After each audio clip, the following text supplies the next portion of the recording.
नमः सिद्धेभ्यः विश्वप्रकाशि महिमानममानमेकम् ओमक्षराद्यखिलवाङ्मय हेतुभूतम् यं शङ्करं सुगतमीशमनीशमाहु अरहन्तमूर्जितमहं तमहं नमामि।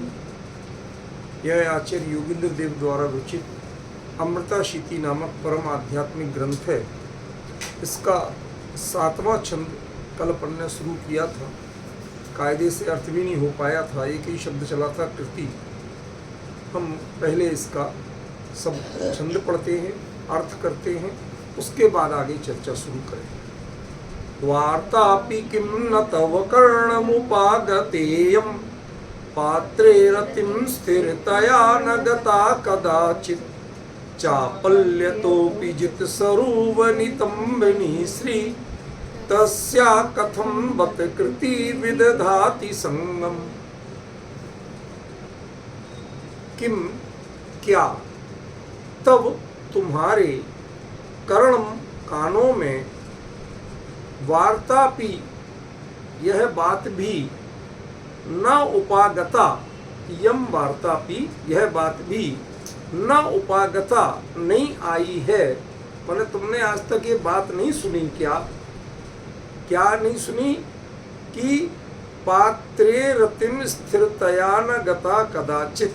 कदाचित माने कभी भी उस लक्ष्मी ने पात्रे किसी सत पात्र में, किसी भले आदमी में स्थिरतया रति ना करता। उसने टिक के उसके पास नहीं रही, भले लोगों के पास ज्यादातर रही नहीं। भूले भटके हो जाए तो हो जाए, बाद में वही गड़बड़ी। चापल्य तो किस कारण हुआ ऐसा, क्यों नहीं टिकी? चपलता के कारण, चंचलता के कारण। लक्ष्मी को चंचला इसीलिए कहा गया। जित स्वरूप, जिसने कामदेव को भी जीत लिया था। स्वरूप माने कामदेव, जिसने कामदेव को भी जीत लिया था, ऐसी नितंबिनी। नितंबिनी अर्थ सुंदर के अर्थ में है, और कोई अर्थ नहीं है इसका। संस्कृत साहित्य में नितंबिनी शब्द का अर्थ सुंदर स्त्री के लिए कहा जाता है। श्री माने लक्ष्मी। तस्या उस लक्ष्मी का, कथम कैसे, बत माने खेद है, कुतो माने क्यों, ठीक है ना, कहां से, संगम विदधाति कृति कुतो नहीं, कृति संगम विदधाति। समझदार लोग भी, विद्वान लोग भी उसकी संगति करते हैं। अब जब इसका पूरा अर्थ चलेगा तो बहुत कुछ धागे खुलेंगे, बहुत रहस्य खुलेंगे, पर हम पहले कल के शब्द से ही आगे बढ़े। आचार्य ने कहा कृति। कृति माने जो प्रैक्टिकल करके देखते हैं। देखो, उत्कृष्ट पुण्य का बंध मिथ्यात्व के साथ नहीं होता। मुद्दे की बात समझ में आई विजय जी भाई साहब? क्या कहा? उत्कृष्ट पुण्य का बंध मिथ्यात्व के साथ नहीं होता। चुटर पुटर जो होते हैं ना, छोटे मोटे, उनका तो होता रहता है। वो छोटे मोटे में तुम्हें करोड़पति, अरबपति, खरबपति भी छोटे ही मोटे कहलाते। क्यों? क्योंकि ये 100 तिकड़म करके, 100 छल करके, 100 जोड़ तोड़ करके किसी तरह बनते हैं। ये अम्बानी साहब क्या थे? अम्मान एक देश है, वहां पोर्ट पे हमाली करते थे, माल उतारते थे जहाजों से और ढोते थे। अब ठीक है, भाग्य का उदय आया, हो गए, तो कहां से कहां कितनी तिकड़में की, और उसके बाद में भले ही आज अरबपति खरबपति कुछ भी हो, लेकिन यहां पर इनकी गिनती नहीं है। ये जिन शासन की विशेषता है, यहां पर इनकी गिनती नहीं है। क्यों? क्योंकि ऐसा जो पुण्य है, जो बिना सम्यक दर्शन के चल सकता है, जो अपनी संपदा अपने साथ लेके नहीं आता, आपसे हमाली करवा के लेके बाद में जोड़ तोड़ तिकड़म से किसी तरह हो जाता है, उसको यहां पर उल्लेखनीय नहीं माना।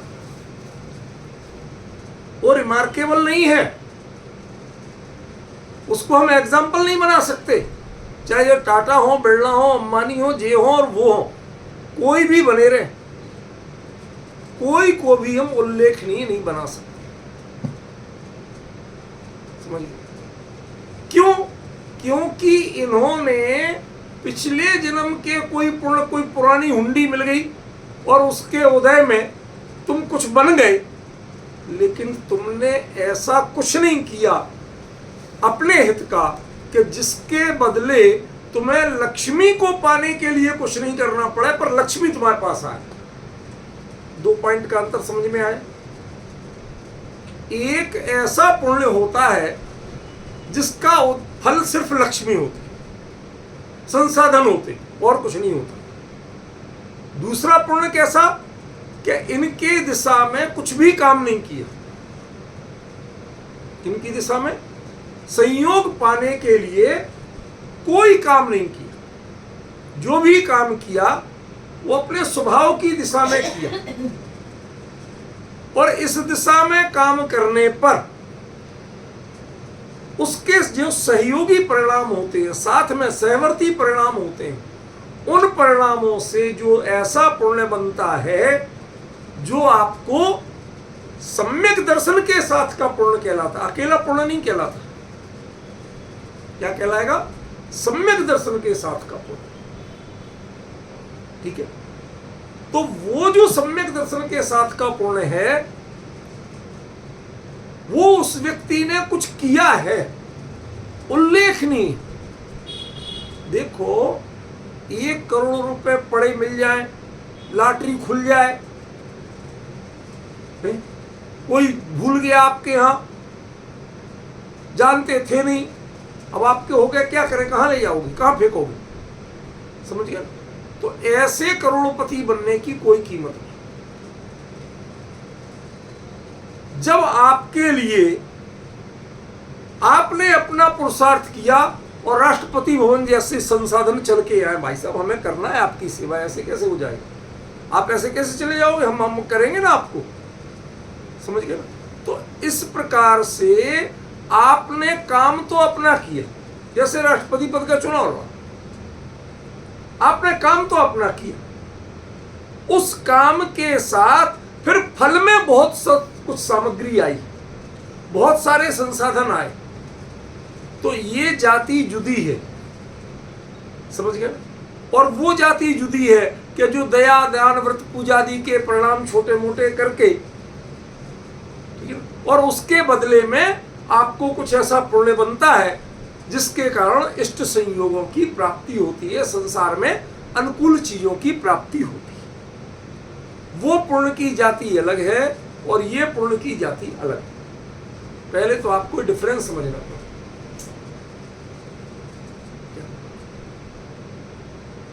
आप काम कुछ और करो और फल में वो सब मिले जिसके लिए आपने कोशिश ही नहीं की थी, जो उसका लक्ष्य ही नहीं था। समझ गए? वो क्या कहलाएगा? वो कहलाएगा उत्कृष्ट पुण्य। और जो छोटे मोटे दया, दान, व्रत, पूजा आदि के परिणामों से मिलता है, उसमें संख्या जितनी चाहे मिल जाए, लेकिन वो निकृष्ट पुण्य है। ये सब निकृष्ट कैसे है? ये टाटा, बिरला, अंबानी, इनकी तो अरबों खरबों की संपत्ति है। कहते भाई अभी तुम जानते क्या हो, चक्रवर्ती के एक रत्न में ये तुम सारा हिंदुस्तान खरीद सकते हो। ये सारे टाटा, बिरला, अंबानी सब बिक जाएंगे, और तब भी उसके एक रत्न की कीमत जमा नहीं होगी। अब बताओ तुम्हारे पास कितना माल है?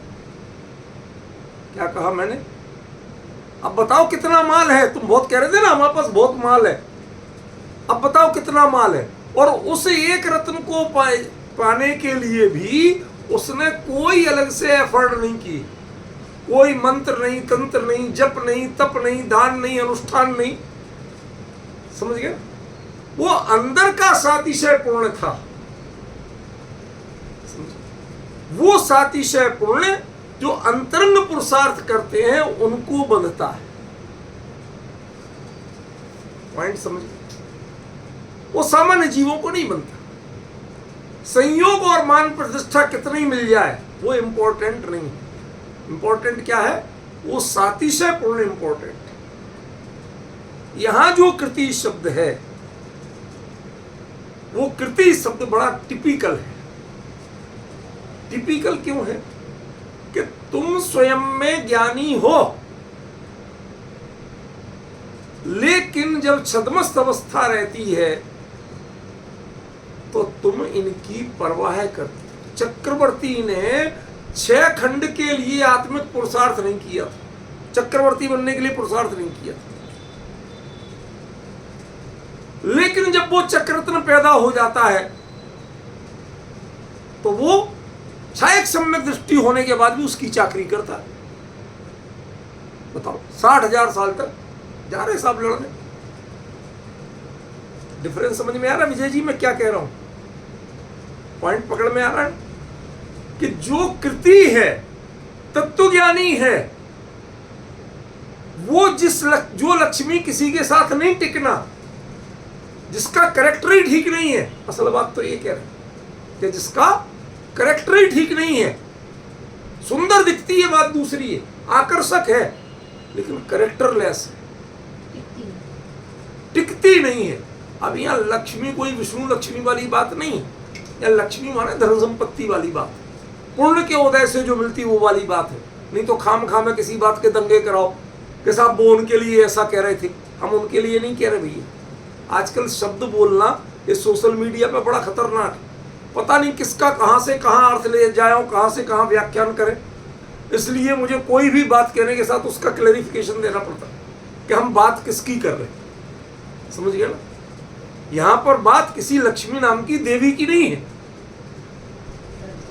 ये लक्ष्मी माने पुण्य के उदय से जो धन लक्ष्मी आदि मिलती है उसकी बात। वो अपने आप में कैरेक्टरलेस क्यों कही? कि जो गुणवान हैं उनके पास तो टिकती नहीं, और पंचम काल में जितने गुणहीन हैं उन सबके पास टिकती। छल करें, छिद्र करें, बेईमानी करें, क्यों खोटे काम करें, उन पर खूब टिकती है।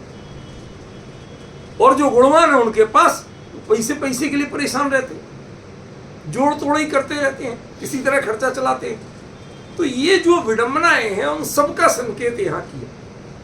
लेकिन जो कृति शब्द कहा वो बड़ा महत्वपूर्ण है। कृत माने जिसने कुछ किया है, और उसके साथ जो ई लगी है, देखो आपको लिख के बता, थोड़ा ध्यान देना। ये कुति नहीं है भैया, ये तुम क्या अनर्थ कर दिया, और ये वत नहीं। देखो, कृत माने किया, और इसमें जो ई जुड़ गया ये इनगतौ धातु का है। संस्कृत में जितनी भी गमनार्थक धातु हैं चलने के अर्थ वाली, वो सब ज्ञानार्थक भी मानी जाती है। माने जिनका ज्ञान कृत पर आधारित है, पठित पर आधारित नहीं। पंडितों का ज्ञान किस पर आधारित है? पठित पर। जो हमने पढ़ा, जो हमने सुना, जो हमने सुनाया। क्लियर हुआ? इसको भेज दो ना तुम, क्यों? पंडितों का ज्ञान किस पर आधारित है? जो पढ़ा, सुना, लिखा, इस पर आधारित है, किया पर आधारित नहीं। एक भी पंडित आज ऐसा नहीं दिखता कि जिसने आत्मानुभूति करके और फिर बात बोल रहा है। ज्ञानियों के हृदय में बैठ के बात बोल रहे हैं, उनके हृदय के अभिप्राय को पहचान के ही बोल रहे हो, कोई बड़ी बात नहीं। वो नहीं दिखती। कैसे हैं? रटे खूब हैं, पढ़े खूब हैं, पढ़ाए खूब हैं, सुने खूब है और सुनाए खूब। पर यहां पर क्या कहा? कृत, पहले किया हो और करके जो जाना, गतौ जानना, करके जिसने जाना है, प्रैक्टिकल करके जिसने जाना है, उसको कृति कहा। जिसने पोथियों से पढ़ के जाना उसको कृति नहीं कहा। विजय जी भाई साहब, कुछ बात पकड़ में आ रही है, नहीं आ रही? आ रही ना? क्या शब्द बोला आचार्य ने? कृति। उसका अभिप्राय क्या है कि जिसने जीवन में कुछ चीजें अपने अभ्यास के बल पे, अपने अनुभव के बल पे जो पाठ सीखे हैं, वो है अनुभवी जानकार। और जिसने पोथियों से पढ़ पढ़ के सीखे हैं, वो है पोथी पंडित। समझ गया ना? यहां बात पोथी पंडित की नहीं है,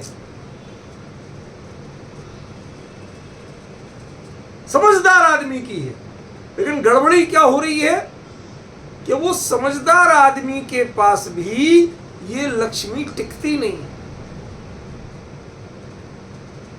उन ज्ञानियों के पास भी टिकती नहीं, हजार तरह की विडंबनाएं पैदा करती है। बताओ, रामचंद्र जी राजा के यहाँ जन्मे थे कि गरीब के यहाँ? राजकुल में जन्मे थे। और उनके अनुमतियों में रामायण में आता है, वो लिखते हैं, रामचंद्र जी रात को जब सो रहे थे तो क्या सोच के सो रहे थे? कल मेरा राज तिलक होने वाला रहा है, राज्याभिषेक होने वाला, कल मैं राजा बनने वाला हूं, ये सोच के सोए थे। और सुबह जब उठे तो भैया 14 साल के लिए जंगल जाओ। वो लिखते हैं, मैं सोच के तो ये सोया था कि सुबह राजा बनूंगा, लेकिन अगली सुबह ने मुझे बताया कि तुम्हें जंगल में दर दर की ठोकरें खाना। अब बताओ, वो छायक सम्यक दृष्टि थे कि नहीं थे? कृति थे कि नहीं थे? जो पुण्य था वो ज्ञानियों वाला पुण्य था कि अज्ञानियों वाला पुण्य था? था कि नहीं था? मैं आपको देखो, वर्तमान योग वगैरह से मेरी कोई लड़ाई नहीं है, मैं उनका अपने मतलब के लिए थोड़ा सा ज्ञान रखो और प्रयोग करो। लेकिन जो वर्तमान योग के ही पंडित बनना चाहते हैं, कौन किसका बाप, कौन किसका बेटा, किसने क्या, भाई साहब इसी में जीवन मत गंवा, इसके पंडित बनने की कोशिश मत करना। मैं तो ये कहता हूं, प्रयोजन पुरता अपना जानो ना, उसमें क्या तकलीफ है? वर्तमान योग कोई बुरी चीज थोड़ी है, मैं आचार्यों ने लिखा, समझ गया ना? लेकिन ये मनुष्य जीवन उसमें मत गंवा, वो पंडिताई की चीज नहीं है, वो प्रेरणा के लिए है। कोई घटना से आप प्रेरणा लो और अपने आप को मोटिवेट करो, इसके लिए है। समझ में आया कि नहीं है? तो अब सुनो जरा ध्यान से, रामचंद्र जी ने क्या किया था बताओ? जब छायक सम्यक दृष्टि थे तो खोटे भाव तो किए नहीं होंगे, तो फिर ऐसा आपको लॉलीपॉप दिखाया कि तुम राजा बनोगे कल। पिताजी ने खुद का, बेटा चैन से सो, नहा धो के बढ़िया तैयार होके सुबह आ जाना, तुम्हारा राज्य तिलक होगा, राज्याभिषेक होगा। और सुबह जब ये उठ के नहा धो के पहुंचे तो उन्होंने कहा, भैया बलकल वस्त्र पहनो और जाओ जंगल में, 14 साल जंगल में रहो। क्यों? अब क्यों मत पूछो, मैं मजबूर हूं बेटा, मैं दुखी हूं, मुझे अच्छा नहीं लग रहा, लेकिन करना यही पड़ेगा। अब वो कई ने कराया, किसी ने कराया, मतलब हुआ तो ना। तो बताओ, उस लक्ष्मी ने उनका साथ दिया क्या? बोलो आप, बताओ। और 2-4 छायक सम्यक दृष्टि ना देते हम? भाई छायक सम्यक दृष्टि है तो मतलब उनके बारे में आप शंका नहीं कर सकते। लेकिन जो ग्रस्त अवस्था के हैं, छद्मस्त अवस्था के हैं, उनके साथ ये लक्ष्मी खेल खेलती है। कब तक? कि जब तक वो उसका संग करना चाहते हैं, तब तक संगम।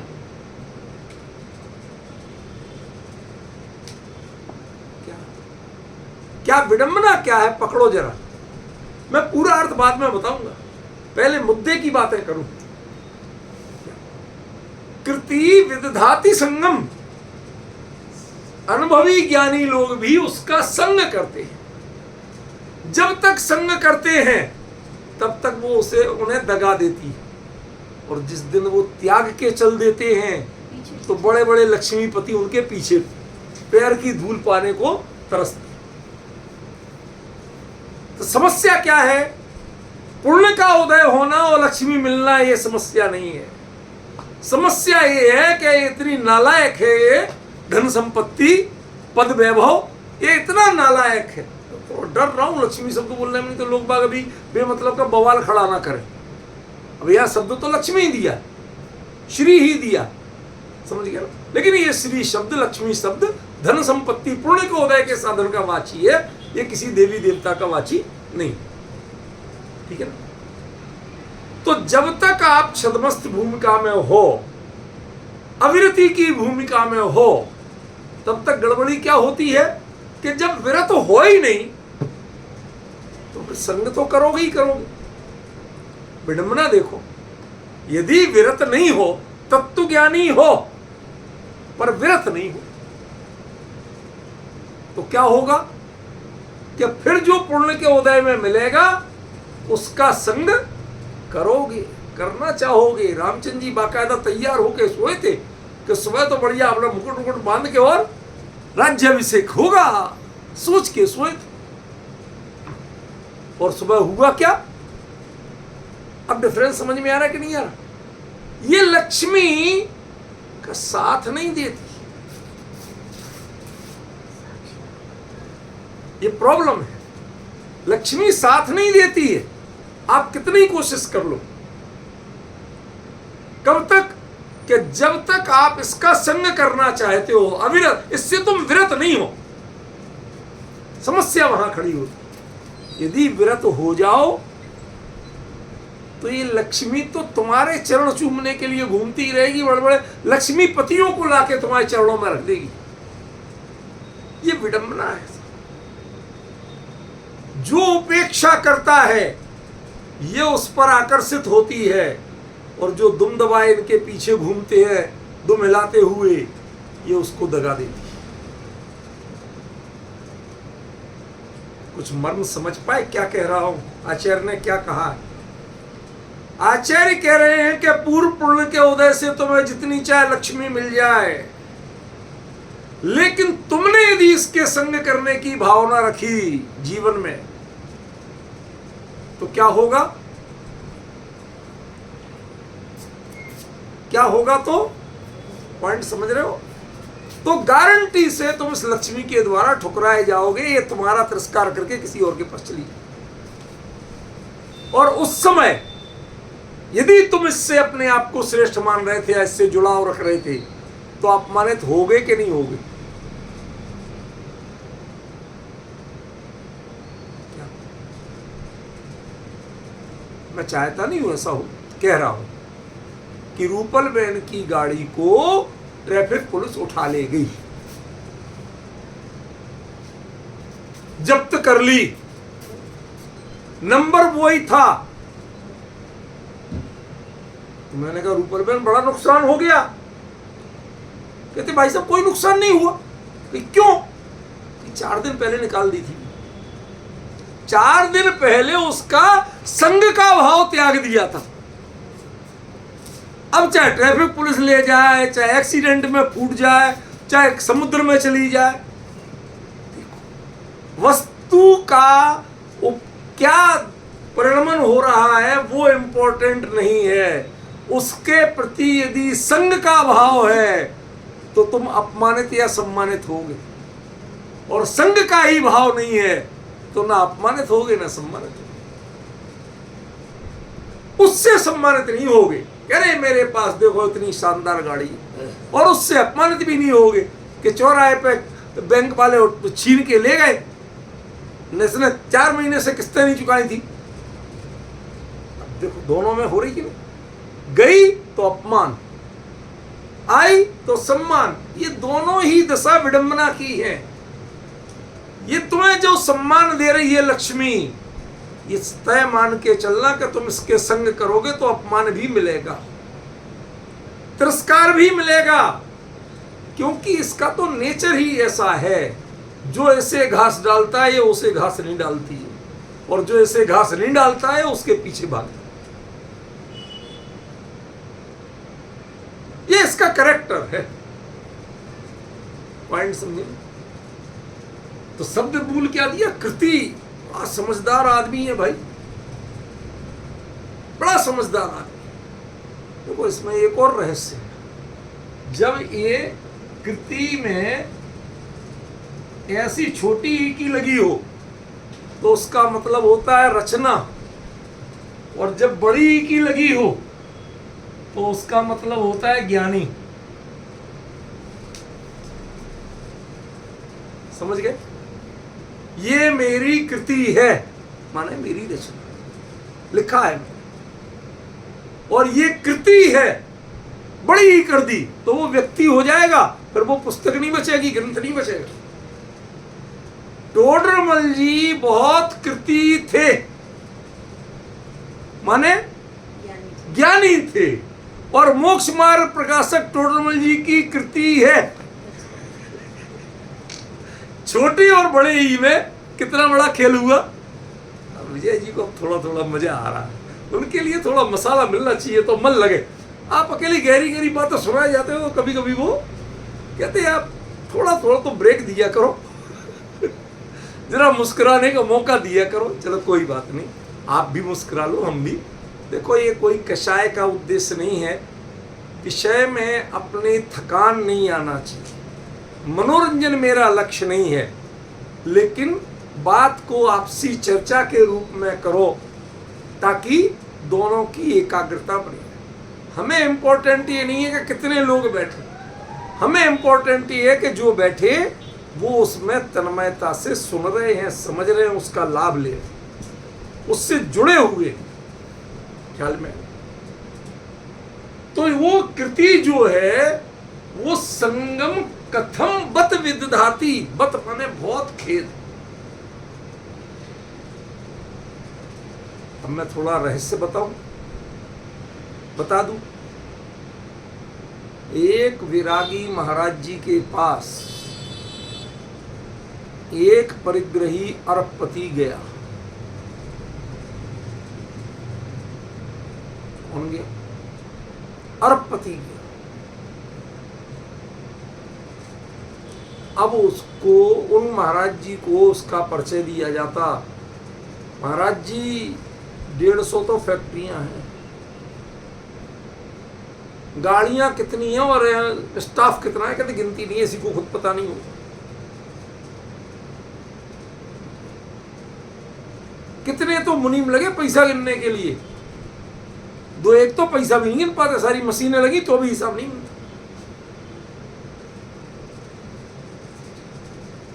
हम महाराज जी सुन सुन के बेचारे हैरान कि सवेरे आया था, एक फैक्ट्री वाला बोल रहा था कि महाराज जी टाइम ही नहीं मिलता, 10 लोग काम करते हैं, 10 का काम देखना, 10 का हिसाब किताब देखना, फिर माल जो बन रहा उसकी खपत देखना। कि एक इतना दुखी था, इसके 150 हैं, इसको क्या कहूं मैं, इसको क्या कहूं मैं। पॉइंट समझ में आया? प्रश्न समझ में आया कि नहीं है? महाराज जी के पास सवेरे जो आया था वो एक फैक्ट्री और 10 वर्कर का रोना रो रहा था। इनके पास 150 फैक्ट्रियां और बिना गिनती के वर्कर हैं। पैसा कितना यही पता नहीं प्रॉपर, कि रोज की आमदनी कितनी होती हो, खर्चा कितना हो, तनख्वाह में कितना जाता है ये पता नहीं। महाराज जी क्या कहते हैं, अरे राम राम राम, बेचारे सेठ जी,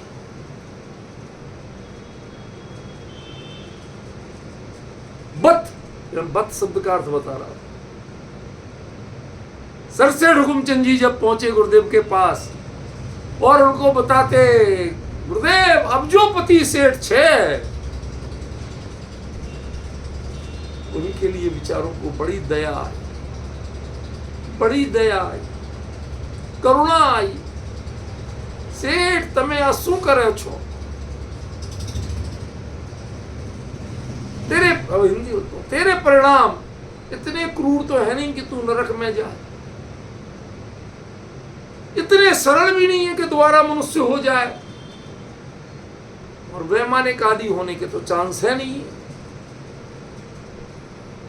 दिन भर तिकड़मबाजी में लगा रहता है, माटे ढोर थसे, और इतना कह के भी तसल्ली नहीं हुई। तो कहते, सेठ परिग्रह 6 पाप, पैसा 6 परिग्रह અને પરિગ્રહ 6 પાપ, માટે પૈસે વાલા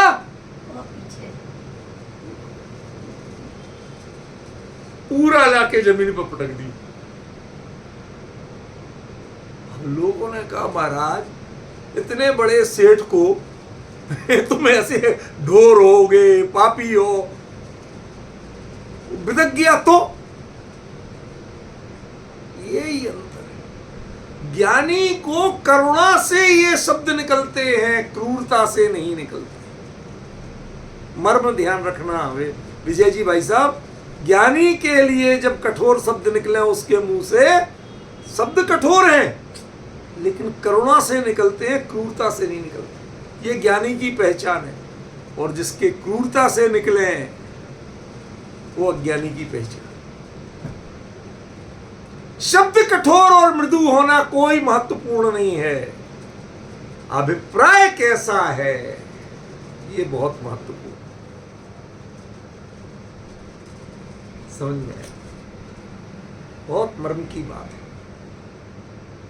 उसका साथ तुम क्यों निभाते हो? खेद है। हरे साहब पुण्य के उदय से चक्र रत्न मिला। भरत कहता है कि भाई अब तो ये 60,000 साल जो भी अब ये आया है तो अब करना ही पड़ेगी। काहे के सहायक सम्यक दृष्टि। पिताजी को केवल ज्ञान हुआ, धर्म सभा लग रही, लाखों लोग तिरंज तक सुन रहे। तेरे चक्रवर्ती होने का फायदा क्या? तुम उनके धर्म सभा का लाभ ही नहीं ले पा। तू इस चक्र रत्न की सेवा कर रहा, कहां कहां भटक रहा। आर्यखंड में नहीं, मिलेच्छ खंड तक में भटक रहा। आर्यखंड तो एक ही है, बाकी 5 तो मिलेच्छ खंड है। सब जगह भटक रहा। कितनी भटक। अब ऐसे में कोई पूछे कि चक्रवर्ती भरत पुण्यशाली था कि नहीं था? 9 निधियां, 14 रत्न, क्यों एक एक रत्न की 1000 देव सेवा करते हैं। साची बात है कि झूठी?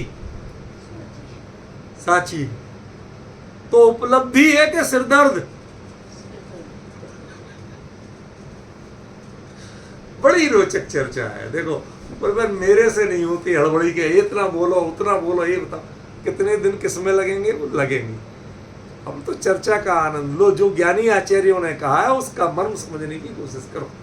अब चाहे वो 1 घंटे में निपटे चाहे 10 घंटे में निपटे, हमारा ये टारगेट कभी नहीं रहता। ना बढ़ाना टारगेट है, कोई रिकॉर्ड नहीं बनाता हूं।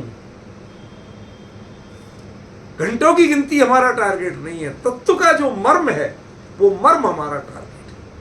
उसकी पूरी तृप्ति होना चाहिए, तसल्ली होना चाहिए।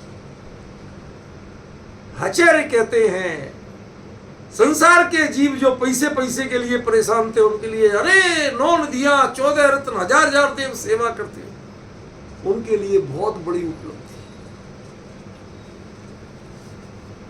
और जो तीर्थंकर के अनुचर हैं, जो उनके अमृत वचन सुन के आते हैं, उनके लिए लगता बेचारा भरत। क्या बोलते हैं? बेचारा भरत। कहां से पाप का उदय आया कि उसके चक्ररत्न पैदा हो। पाप के उदय से होता है विजय जी भाई साहब। ऊपर वो कह रहे हैं, खेद खिन्न होके कह रहे हैं, बेचारा भरत कहां से कहां पाप का उदय आया। सही घटना है, आप पढ़िए आदि पुराण। इधर से एक दूत ने आके सूचना दी महाराज की जय हो। महाराज ऋषभदेव को, मुनिराज ऋषभदेव को केवल ज्ञान हुआ है। धर्म सभा लग रही है, इंद्र तैयारियां कर रहे हैं, सब चारों ओर दुंदुभी नाद हो रहा है, जय जयकार हो रहा है। भरत उठे, 7 कदम चल के उसी दिशा में साष्टांग प्रणाम करते, हर्षित होते हैं, पारितोषिक देते हैं। इतने में अंदर से खजांची आता है, महाराज की जय हो, कोषागार में चक्ररत्न उत्पन्न हुआ है। अब जो भरत के 2 रूप हैं, एक कृति रूप है और एक संगम रूप। कृति रूप कहता भाई तू चक्ररत्न चला जा, नहीं चाहिए मुझे, रियल में दुत्कारता है। चल भाई तू आ गया, बड़ी कृपा की, अब तुम जा। मुझे नहीं चाहिए, मैं विनय चक्रवर्ती के बहुत अच्छा, मैं शांति से जाके भगवान के प्रवचन सुनूंगा, अपना हित करूंगा, मना करता है। लेकिन अविरतिपना क्या है कि चक्ररत्न तो तुम्हारे दुत्कार्य से जाता नहीं, वो तो किसी और के कहे आया था, वो तो पूर्ण के आदेश से आया था, तेरी एप्लीकेशन पे थोड़ी आया था, समझ गया? तो वो जाता नहीं है, जाता नहीं है तो मजबूरन चक्रवर्ती उसकी पूजा करना पड़ता, समझ गया? पर वो पूजा का अर्थ देवशास्त्र गुरु वाली पूजा नहीं है, पूजा का अर्थ सत्कार, समझ गया? जो 1000 देव जिसको सेवा करने को तैयार हैं, अच्छा ठीक है साहब, आप कोषागार में रहो, आपके जो नियम है उनके अनुसार हम करेंगे, इतना ही इसका नाम। जैसे राष्ट्रपति को भी कहना पड़ता है कि साहब उनके प्रोटोकॉल है, महाराज आप अपनी मर्जी से चल के इंडिया गेट नहीं जा सकते आइसक्रीम खाने, जो आपके लिए आएगा वो पहले हम खा के देखें सेफ है कि नहीं, तब देंगे। अब जब तक महाराज के को मूड ही खत्म हो जाए खाने का, समझ गया? तो ये बंधन तो रहते हैं, वो बंधनों को स्वीकार करते हैं, ये है संगम, ये है संगम। उसने जितनी 60,000 साल की दिग्विजय यात्रा थी, उसने यश का वर्धन किया या जीवन में खेद खिन्नता बढ़ाई? बाहुबली से युद्ध हो, चाहे वो कौन सी प्रपात गुफा है जिसके पीछे से वो कांकड़ी रत्न से छू के दरवाजा खोलता है, समझ गया ना? कांडक प्रपात गुफा आपको उसमें आता है ना, अंजना पौरंजय में इसमें आता है, समझ रहे? ये सारी चीजें हो रही हैं, लेकिन किसी में बड़ी उपलब्धि नहीं हो रही। हर समय अंदर में खेद बरत रहा है कि मैं यहां दुनिया की नजरों में उपलब्धि कर रहा हूं, आज एक खंड जीत लिया, आज इतनी शादियां कर ली, आज इतना रत्न वैभव मिल गया, दुनिया को लग रहा है कि बड़ी उपलब्धि हुई, और उसको भाई अभी ये कब निपटे, समझ गया? वो अंतरंग में खेद वर्तता है। ये तो ज्ञानी की निशानी है। और जितना संग, उसके बाद भी जो संग करता है उस लक्ष्मी का, उस वैभव का जो संग करता है, वो किसकी निशानी है? वो किसकी निशानी है? वो ज्ञानी जन तुम्हारे ऊपर खेद करें कि तुम ज्ञानी होके ऐसा काम क्यों कर रहे। मुद्दा ये नहीं है कि तुम अज्ञानी हो, ज्ञानी के भी अमृत अवस्था में ऐसे भाव आते हैं, ये कोई अटपटी बात नहीं। अविरत इसी को तो कहते हैं, यदि व्रत हो जाए तो संग क्यों करे, समझे? वो संग करता है, ये उसके अज्ञान की निशानी नहीं है, उसके अविरत की निशानी। पॉइंट समझे आप? कहां चूक हो रही थी शब्द में? हम लोग तल से अज्ञानी कह देते, पहचान ये उसके अविरत की निशानी, अज्ञानी की निशानी। जो विरत का भाव नहीं है उसके कारण संग होना अलग चीज है, और उसी में अपना सुख मानना, वो मान्यता क्या दोष नहीं था, यहां दोष था आचरण, समझ गए?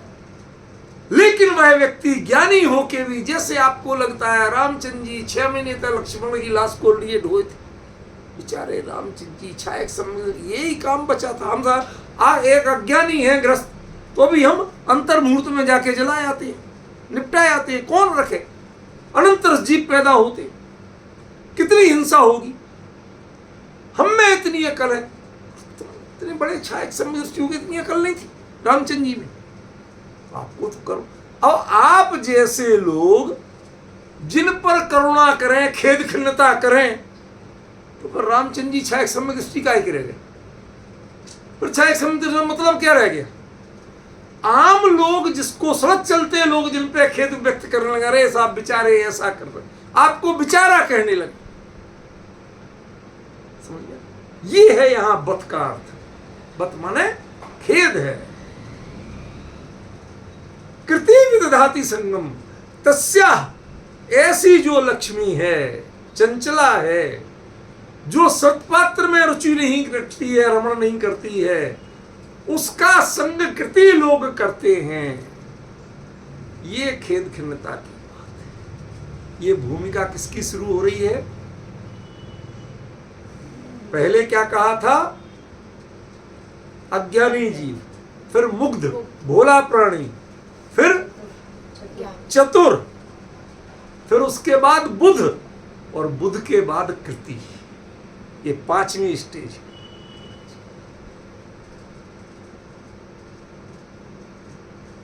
रूपल बहन, दुख होता है। मूल आचार्य ने क्या कहा? जो टीकाकार है उन्होंने इस बारे में कुछ भी नहीं कहा। शब्दों के अर्थ तो किए, लेकिन आचार्य स्टेप बाय स्टेप कैसे आगे बढ़ रहे हैं, उनका एक एक संबोधन में क्या अंतर आ रहा है, उसको पकड़ने की कोशिश नहीं की। उसमें पूरे गुणस्थान बदल रहे हैं, उसमें पूरे मोक्ष मार्ग की श्रेणियां बदल रही हैं, और उसको किसी ने व्याख्यान नहीं किया। समझ रहे हो कि यह आवृत्ति सम्यक दृष्टि की चर्चा है। अब वो अज्ञानी नहीं रहा, अब वो मिथ्या दृष्टि नहीं रहा, अविरति है। बाहर में कुछ बड़ा चेंज नहीं आ गया, ये सही है। वो भी हमारे आप जैसे काम धंधे करता दिखेगा, पैसे की परवाह करता दिखेगा, तालेबंदी करता दिखेगा कि नहीं दिखेगा? क्यों विजय जी? विजय जी भाई साहब, रात को तिजोरी में लॉक वॉक प्रॉपर लगाते हो, चाबी ठिकाने रखते हो कि नहीं रखते हो? कहते हैं अब आप हमारी पोल मत खो, फंसाओ मत, सीधी सीधी बात किया करो, ऐसी बातों के लिए मुझे फंसा देते हो। कोई दोष नहीं है। छायक सम्यक दृष्टि होगा तो अभी रखेगा, यदि वृत्ति है तो। क्यों? क्योंकि ये सम्यक दर्शन का दोष नहीं है, ये अविरत का दोष। लेकिन ध्यान रखना, कब ये अविरत का दोष है? कि जब श्रद्धान का दोष नष्ट हो गया हो, तब ये दोष अविरत के खाते में जाएगा। और यदि श्रद्धान का नष्ट नहीं हुआ तो ये अविरत का दोष नहीं कहलाएगा, फिर तो मिथ्यात्व का दोष कहलाएगा।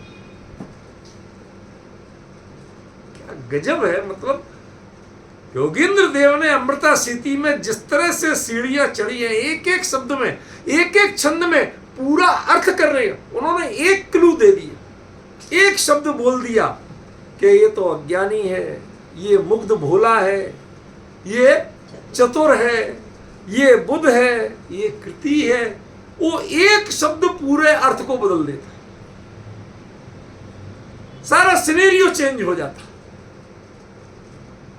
समझ गए?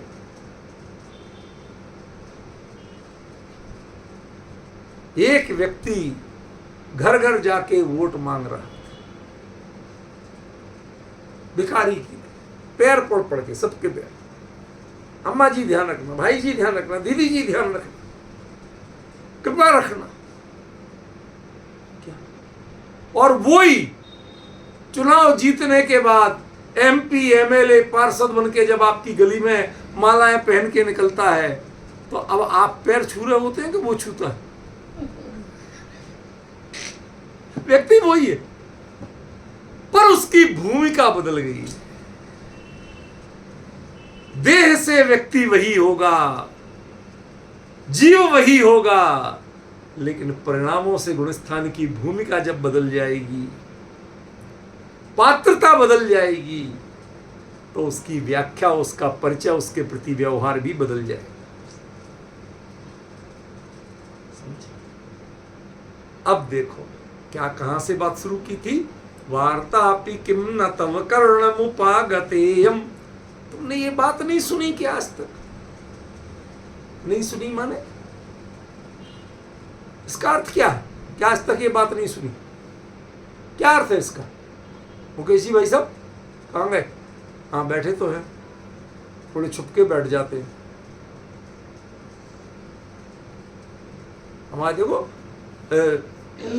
विजय जी भाई साहब इधर तक दिखते हैं, मुकेश जी भाई साहब इधर तक दिखते हैं, इसलिए कहता हूँ छुप के बैठ जाते हैं, ढूंढना पड़ता है।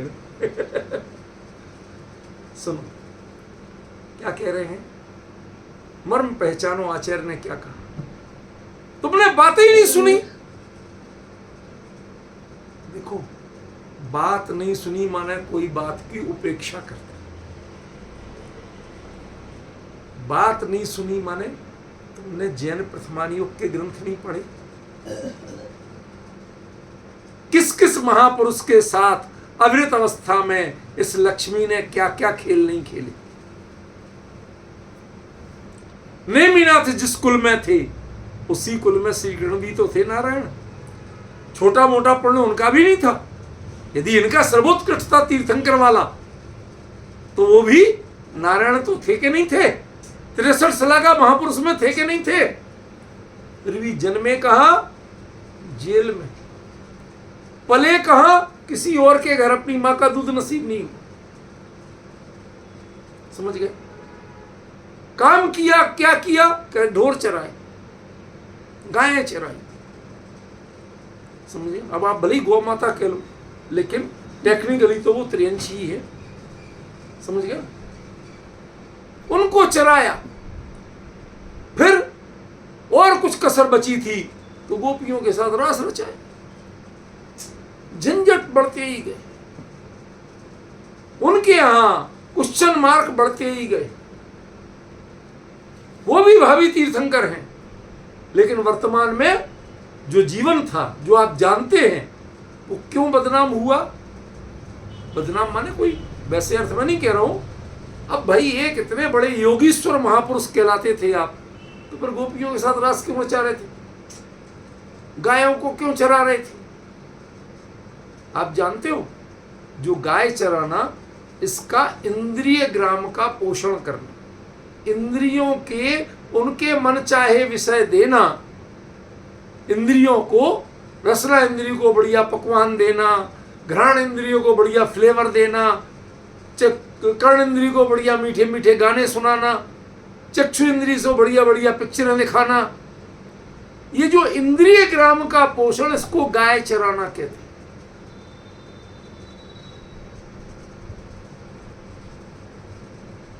ये जो रहस्यवादी परंपरा है, वो ऐसे ही प्रतीकात्मक कथन करती है। समझ गए। तो उन्होंने गाय चराई थी, ये महत्वपूर्ण नहीं था, लेकिन तुमने महापुरुष होके, योगीश्वर होके, तुमने पंचेंद्रिय के विषयों में रमणता का भाव दिखाया था। ये चिंता का विषय था। इसलिए गाय चराने को थोड़ा हल्केपन में लिया। समझ गए। कभी आप मौका मिल गया और मेरे जैसा बोलेगा तो आप कृष्ण के जीवन के जो पक्ष थे ना, माथा घूम जाएगा आपका। बहुत डिफरेंट है वो, बहुत तकरीबन सब सिंबॉलिक है।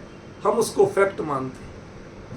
वो चीजें सिंबॉलिक है। जैसे आज आपको एक बताए, गाय चराना माने इंद्रिय ग्राम की पुष्टि करना। इनको भी गाय कहते हैं, इंद्रियों को भी गाय कहते हैं। इनको चराओ, जो इनके विषय है उनका पोषण कराओ। कभी सोचा था कि आप गाय चरा रहे हो विजय जी? रसना इंद्रिय का पोषण कर रहे तो गाय चरा रहे, चक्षु इंद्रिय का पोषण कर रहे तो विषय सेवन कर रहे तो गाय चरा रहे, कर्ण इंद्रिय के विषय का पोषण कर रहे तो गाय चरा रहे। कभी सोचा था? बट ये जो मैं बोल रहा हूं ना, बहुत जिम्मेवारी से बोल रहा हूं, दिस इज फैक्ट।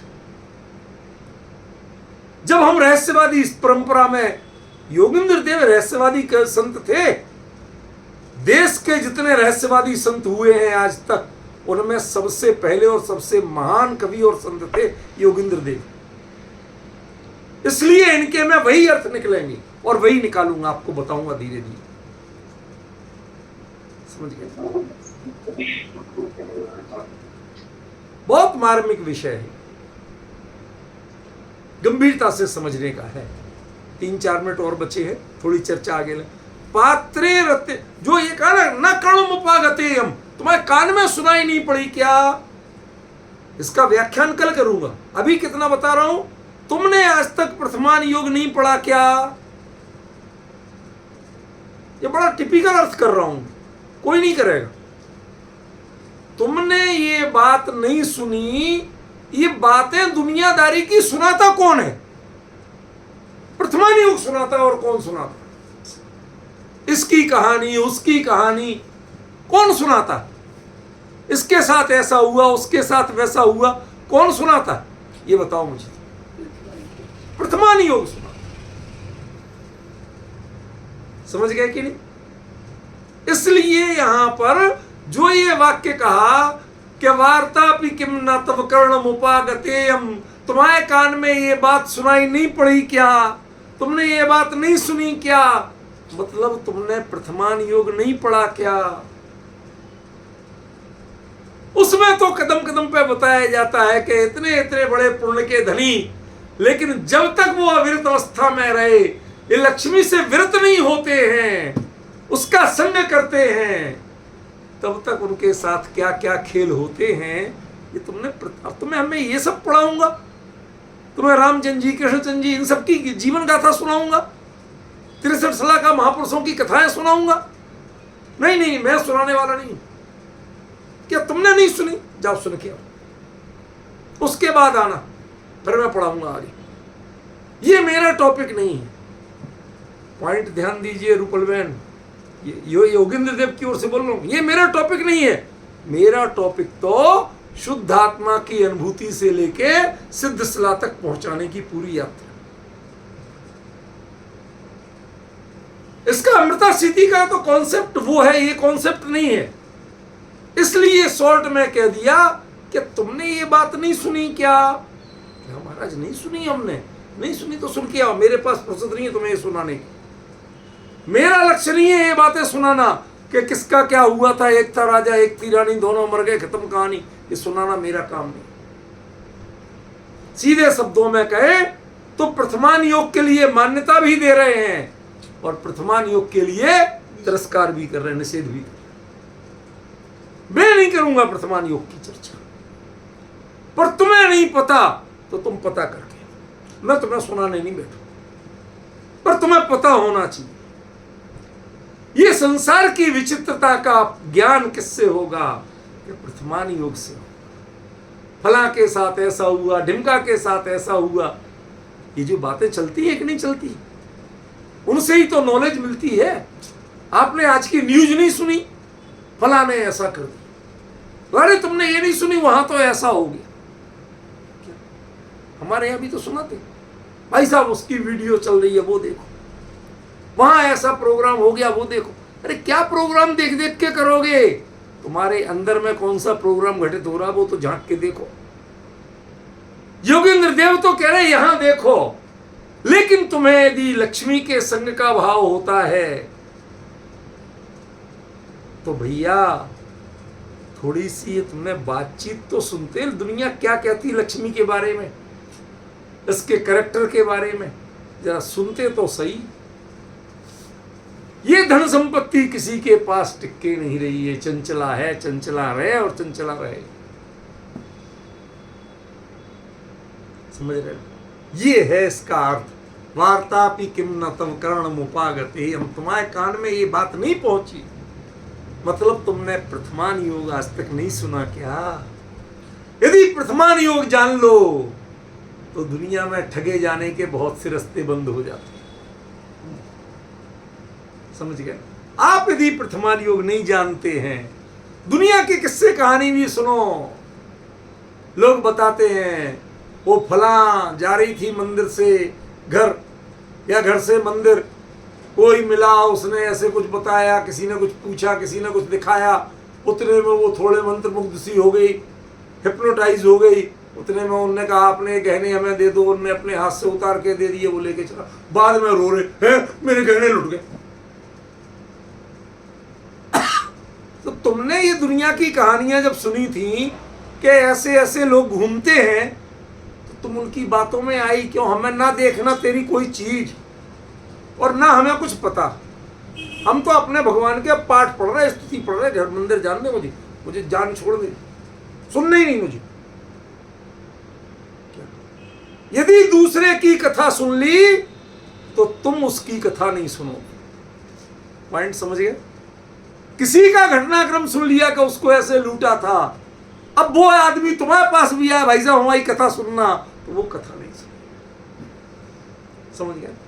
यदि तुमने कथा सुन ली है तो तुम इसकी कथा नहीं सुनोगे, और यदि तुम इसकी कथा सुन रहे हो इसका मतलब तुमने उसकी कथा नहीं सुनी।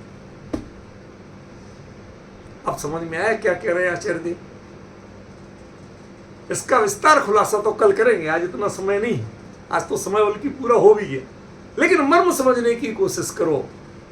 वार्तापि किम न तव कर्णम उपागतेयम, पूरा प्रथमान योग घूम जाए जब आंखों के सामने, उसमें संयोगों के विडंबनाएं जब आपके आंखों के सामने घूम जाए, तो समझना वार्तापि किम न तव कर्णम उपागतेयम, ये पंक्ति पूरी हो। विशेष चर्चा कल करेंगे इसके बाद।